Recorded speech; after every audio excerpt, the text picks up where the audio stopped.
ಬಿಜೆಪಿಯಿಂದ ಆಫರ್ ಬಗ್ಗೆ ಡಿಕೆ ಶಿವಕುಮಾರ್ ಬಾಯ್ಬಿಟ್ಟಿದ್ದಾರೆ.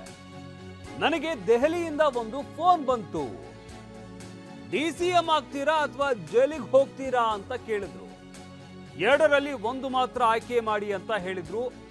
ಅವತ್ತು ಪಕ್ಷ ನಿಷ್ಠೆಗಾಗಿ ಜೈಲಿಗೆ ಹೋಗ್ತೀನಿ ಅಂತ ಹೇಳಿದೆ ಅಂತ ಡಿಕೆ ಶಿವಕುಮಾರ್ ಹೇಳಿದ್ದಾರೆ.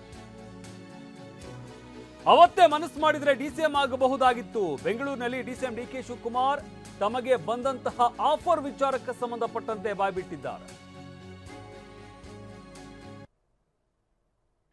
ನನ್ನ ಒತ್ತಡಕ್ಕೆ ಅವರು ಒಂದು ಘಟನೆ ಹೇಳ್ತಾ ಇದ್ರು.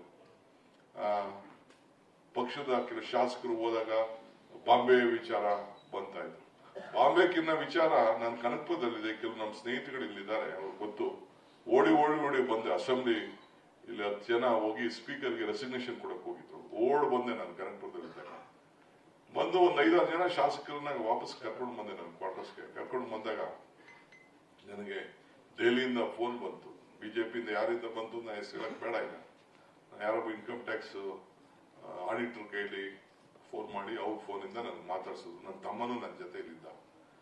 ಒಬ್ಬ DG ಇದ್ದ ಇಲ್ಲಿ, ಅವನು ಮಾತಾಡ್ದ.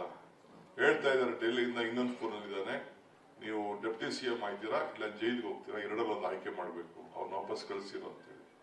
ಸೊ ನಾನು ನನ್ನ ತಮ್ಮ ಇದ್ದು ಏನ್ ಮಾಡ್ತೀರಿ, ಪಕ್ಷದ ನಿಷ್ಠೆ.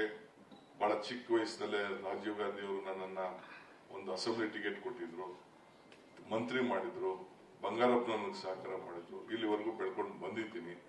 ನಾನು prefer a jail then becoming a deputy chief minister. So ಅವತ್ತು ಆಗ್ಬೋದಾಗಿತ್ತು, ಇನ್ನೇನೇನ್ ಆಗ್ತಿತ್ತು ರಾಜಕೀಯ ಗೊತ್ತಿಲ್ಲ. ನಾನು ನನ್ನಂದಂತ ಪಕ್ಷದ ಕಾರ್ಯಕರ್ತರು ಸಿದ್ಧಾಂತ ಬೆಳೆದುವಂತ ಹಾದಿ ಇವೆಲ್ಲ ಕೂಡ ನೀವು ಹೇಳ್ದಂಗೆ ಜಾತ್ಯತೀತ ತತ್ವ ಇವನ್ನೆಲ್ಲ ಕೂಡ ಇವತ್ತು ಮಾಡ್ಕೊಂಡು ಬಂತು.